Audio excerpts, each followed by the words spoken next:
Bueno, hoy vamos a estar hablando del Particle Insight, que es un sistema de análisis de forma y de tamaño de partículas. Los sistemas de forma y de tamaño de partícula se usan en muchas diferentes industrias.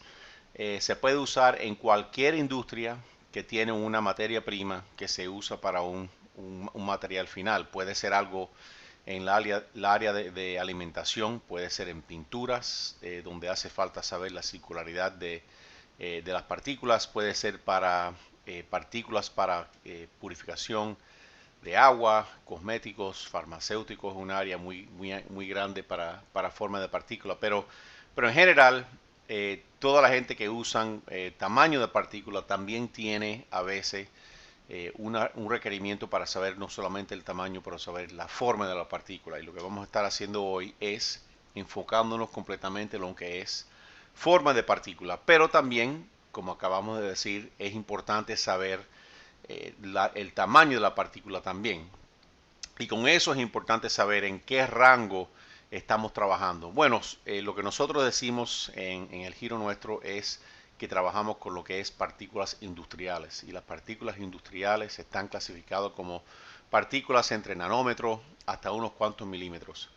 Cuando uno mira un rango grande de medición, uno piensa que de nanómetros a milímetros es un rango bien pequeño, pero no es cierto. El rango S es inmenso. El rango S cubre partículas como si fuera tan pequeño como bacterias, proteínas, y llegando al punto grueso que sería como unas arenas o diferentes componentes para excipientes. Pero bueno, lo importante saber es que de verdad es un rango bien ancho y cubre muchas diferentes industrias y aplicaciones. Y por lo tanto, también hay muchos diferentes métodos también que se usan para hacer el análisis de tamaño de estas partículas. Aquí es donde se confunde y se pone un poco complicado porque teniendo tantos diferentes métodos para hacer análisis de partículas, es importante saber, bueno, cuál escoger. Y no solamente cuál escoger, pero saber por qué la forma es importante. Y entonces vamos a hablar de ambos, la forma y el tamaño. Y entonces aquí es donde está la pregunta que siempre dicen, bueno, si hay tantas técnicas en el mercado en este momento que están establecidos para lo que es medición de tamaño de partículas, ¿por qué me hace falta saber la forma de partículas si hace el tamaño? Bueno, para entender eso tenemos que hablar un poco de diferentes métodos que hay allá afuera. Y cuando yo hablo de métodos, yo digo de tipos de análisis. Y en los tipos de análisis que yo voy a hablar en este momento, habla de las mediciones. Y hay dos diferentes tipos o clasificaciones de mediciones. Hay mediciones que son indirectas y hay mediciones que son directas. Lo que es una medición indirecta, lo que estás haciendo es no necesariamente midiendo el tamaño de la partícula, pero estás midiendo una propiedad que es una función del tamaño. Por ejemplo, en el caso de difracción láser, que es un sistema, un método bien común, no se mide el tamaño de la partícula, pero cuando un láser le da una partícula y entonces tiene un ángulo de difracción, la luz, lo que estamos mirando es el ángulo de difracción. Y entonces con el ángulo de difracción se puede calcular el tamaño de la partícula. Y todos los métodos que son indirectos hacen lo mismo. No necesariamente estás midiendo el tamaño de la partícula, pero estás midiendo una propiedad. ¿Qué pasa? En ese caso, lo que hace el sistema es que te va a rendir un tamaño de partícula asumiendo que la partícula es esférico, es redondo. Siendo esférica, entonces, claro, tienes que entender que si tienes una partícula que a lo mejor no es redonda, en este caso es una partícula de papel de lija, eh, es importante saber y entender que lo que estás midiendo es algo, una propiedad que no es directa y solamente haciendo un análisis o asumiendo cómo va a funcionar esta partícula, asumiendo que es redondo, a lo mejor no te va a decir exactamente lo que quieres saber de la materia prima. Hablando de mediciones directas de tamaño, básicamente es bien fácil, es una medición directa, es básicamente microscopía y análisis de imágenes. Y lo que estamos haciendo en este caso, estamos midiendo la partícula, no haciendo una medición y asumiendo que son redondos, pero haciendo una medición directa. Claro, se puede determinar lo que es lo equivalente de una esfera cuando haces un análisis directo, pero también como es un análisis directo de cada partícula, puedes medir lo largo, lo ancho, el aspecto entre el largo y el ancho, puedes medir la circularidad, rugosidad, muchas diferentes mediciones que se pueden hacer. O sea, esos son las dos mediciones diferentes. Claro, lo bueno de tener microscopía y análisis de imagen es que puedes tener más información, no solamente si estás mirando solamente tamaño, no te dice exactamente, no te da la información que te va a dar un sistema de forma de partícula. Por ejemplo, en este caso, esto es una estadística que normalmente se da para un resultado de tamaño de partícula. Entonces, equivalent circular area diameter, eso está asumiendo que las partículas son redondas, como si fuera una medición indirecta. Claro, cuando una persona tiene un resultado así, uno piensa, bueno, esto más o menos es una partícula, unas muestras que tienen un promedio de 30 micras, y bueno, está bastante controlado, no hay partículas grandes, no hay tan pequeñas.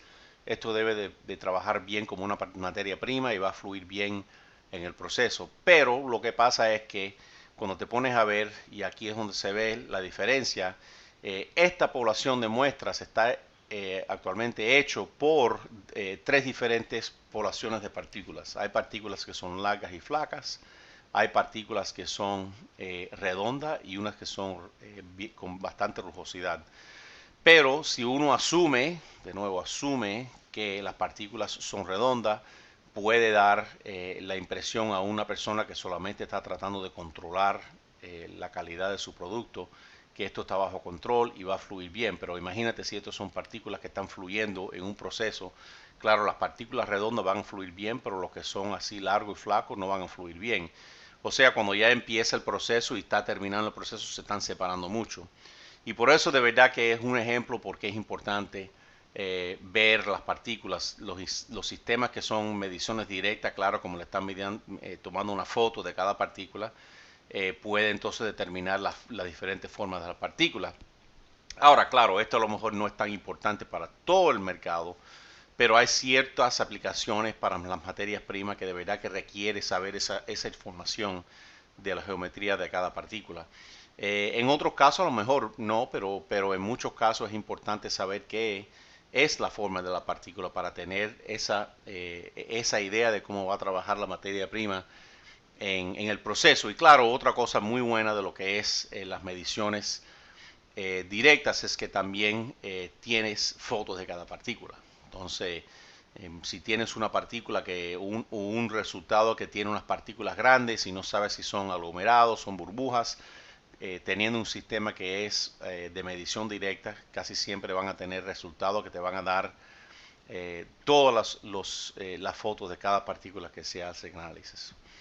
Pero bueno, hablando ahora un poquito más de lo que es las mediciones directas y lo que es sistemas de análisis de imagen, hay dos diferentes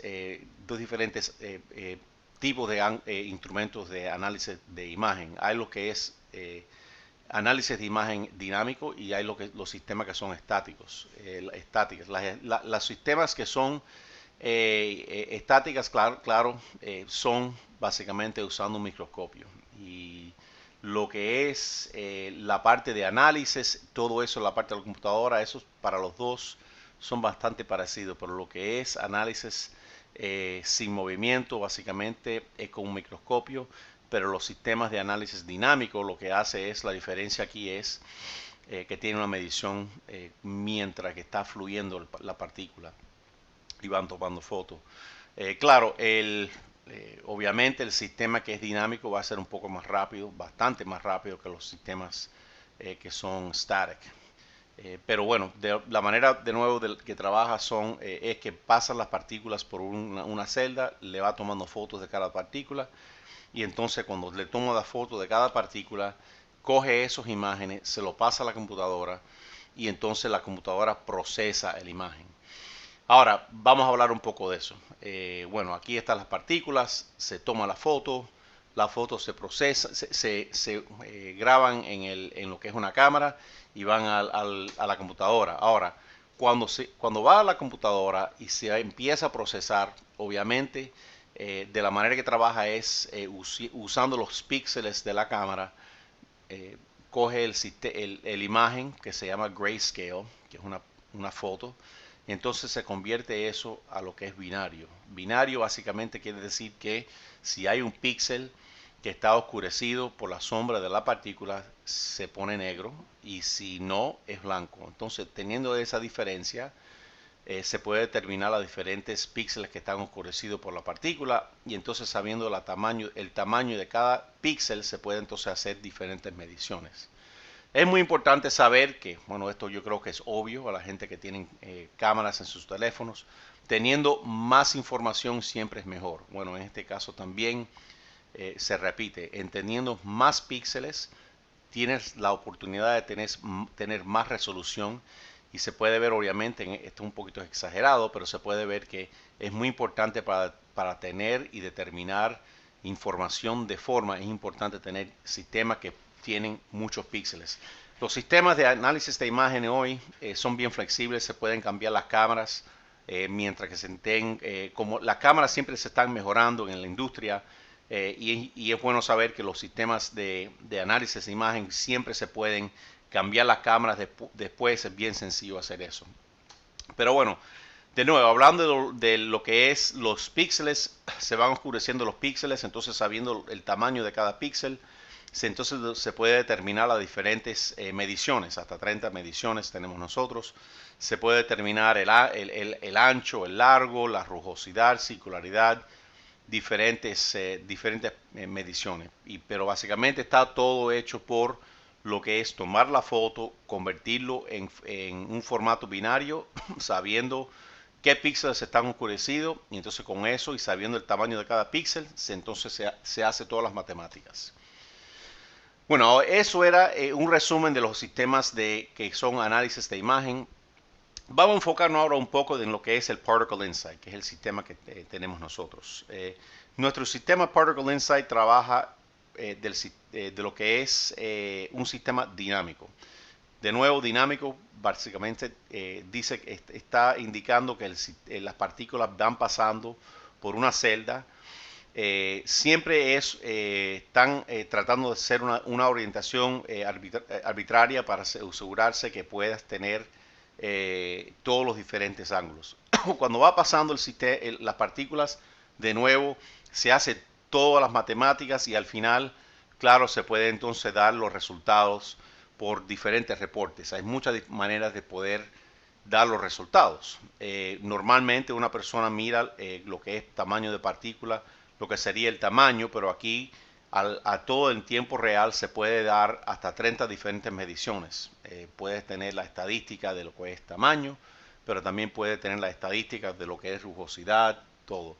En total, de nuevo, 30 diferentes parámetros que se ofrecen para las mediciones de forma. También tenemos la habilidad de hacer una correlación entre cualquier dos diferentes formas de medición. O sea, muy amplio, y se puede hacer muchas diferentes combinaciones para poder ver los resultados y determinar diferentes cosas del proceso que normalmente solamente mirando a tamaño no se puede ver.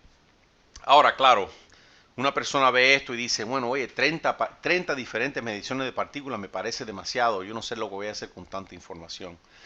A decirle la verdad, honestamente, yo pienso que más de 3 o hasta 4 mediciones de formas, de verdad que yo nunca he visto una persona controlar su proceso con más de 2 o 3 mediciones.